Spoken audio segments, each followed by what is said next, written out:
ఓం శ్రీ మాత్రే నమః. నమస్తే అండి, ఎలా ఉన్నారంతా? బాగున్నారా? నేను కూడా బాగున్నానండి. ఈరోజు ఏం చెప్తానో చెప్పనా? భార్యాభర్తల గురించి చెబుతాను. భార్యాభర్తలో ఏ ఒక్కరు లేకపోయినా ఒకరిని విడిచి ఒకరు వెళ్ళిపోవలసి వస్తుంది కదా, సమయాల్ని బట్టి. అప్పుడు వారు పరిస్థితి, ఎవరు ఎలా బతకగలరో, ఎవరు బ్రతికే విధానం ఏంటనేది చెబుతాను. నేను అనుభవంతో చూసింది మాత్రం చెబుతానండి. ఇప్పుడు భార్యాభర్తలు ఉన్నారనుకోండి, వాళ్ళు చిన్నవాళ్ళే అనుకోండి, పిల్లలు ఉన్నారు, చిన్న చిన్న పిల్లలే అనుకోండి. కాలం కలిసి రాక భగవంతుడు మరి కాలం కాటేసినప్పుడు కొన్ని తప్పవు కదండి.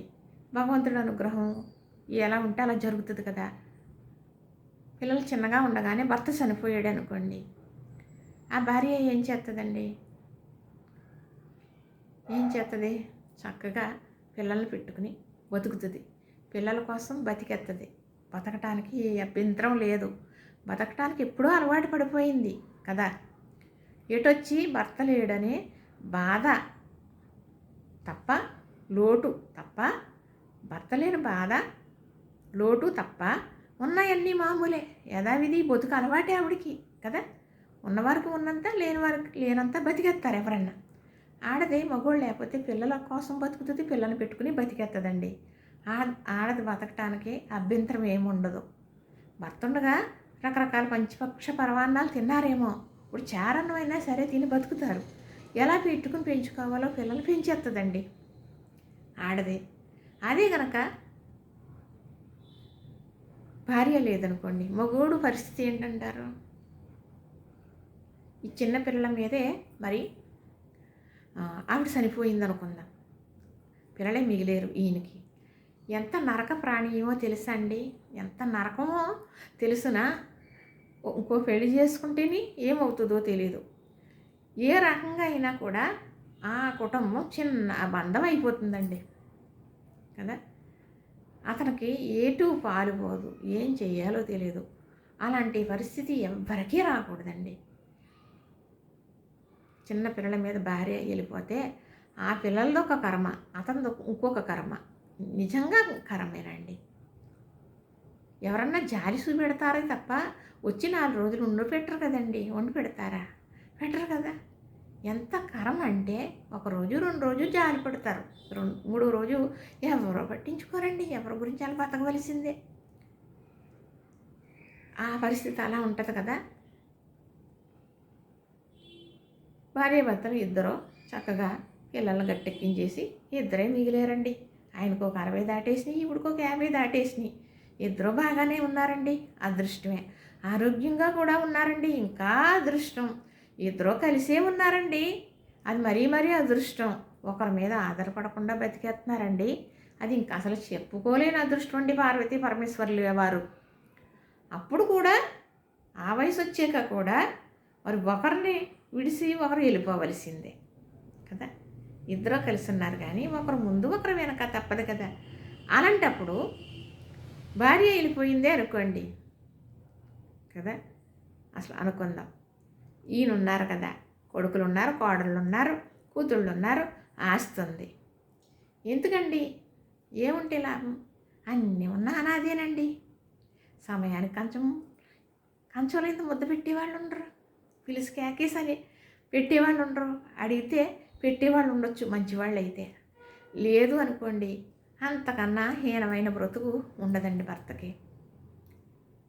ఆవిడ ఎప్పుడైతే లేదో కేకేసి పెట్టేవాళ్ళు ఉండరండి.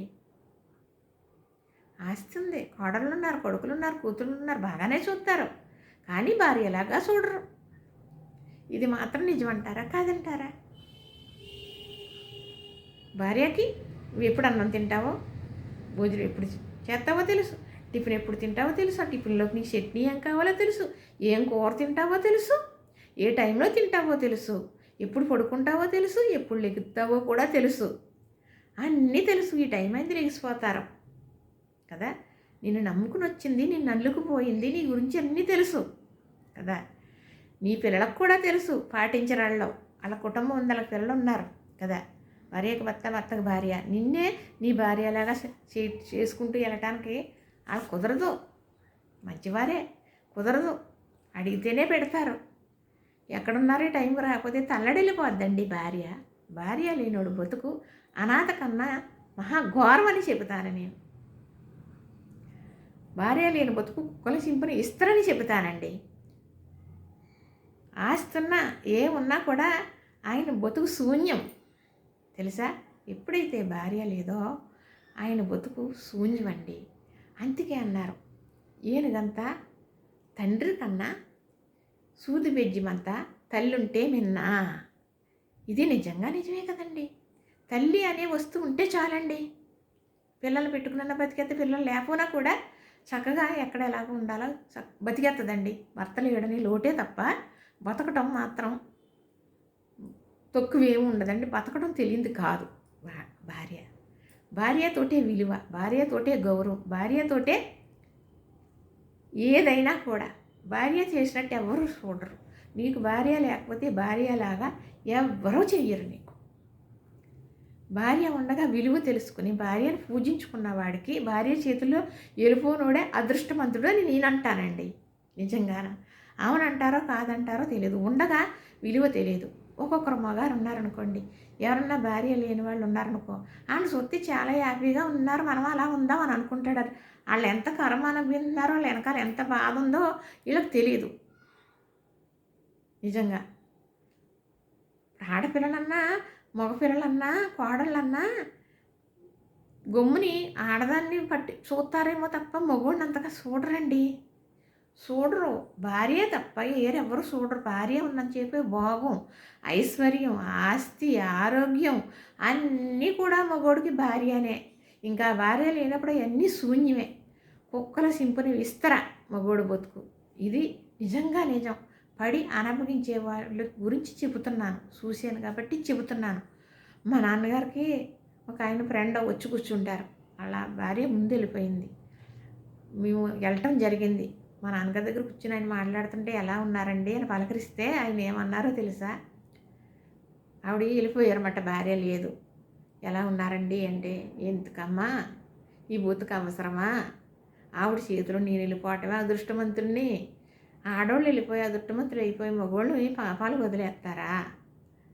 నేను ఉండే ఎందుకమ్మా ఈ భూమి మీద? భూమికి భారం తప్ప ఇలాంటి బతుకు ఉండకూడదమ్మా, ఇలాంటి బతుకు బతకూడదమ్మా, ఆడది లేని బతుకు మొగోడుకు వద్దమ్మా అని ఎంతసేపు బాధపడ్డాడోనండి ఆయన. ఇలాంటి వాళ్ళు ఎంతోమంది ఉన్నారండి. నేను ఆయన్నే చూసానని చెబుతున్నాను. ఎంతోమంది ఉన్నారు నిజంగా. మా నాన్నగారు ఉన్నారనుకోండి, మా అమ్మ పెద్దవాళ్ళే, మా అమ్మగారు ఒంగుని నడిచేవారు, పెద్ద ఆవిడ, ముసలావిడ. ఏమండి నీళ్ళు ఇచ్చేయమంటారా, నీళ్ళు ఇచ్చేయమంటారా, నీళ్ళు ఇచ్చేయమంటారా? ఎందుకండి? కాళ్ళు కడుక్కుని వస్తే భోజనం పెట్టేస్తాను అని. పెద్దవాడు కదండి, పూర్వం వాళ్ళు కదా అనేది. భార్యతోటేటండి భర్తకు భోగం, భార్యతోటే ఐశ్వర్యం, భార్యతోటే ఆనందం, భార్యతోటే సంతోషం. భార్య లేకపోతే ఇవన్నీ లేవు, మొత్తం చీకడే మగోడికి. ఇది మాత్రం నిజమని నేను చెబుతాను. ఇది నిజంగా నిజమండి. ఒకవేళ పైకి మెరుగులు మెరుసుకుని ఏదో పై పూతలుగా నవ్వి బ్రతికేసే వాళ్ళు ఉన్నారేమో తప్ప వాళ్ళకి లోపల ఉండే బాధ ఎవరో మనం చూడలేము. ఇది నిజమని నేను చెబుతాను. నాకు తెలిసింది ఇదండి.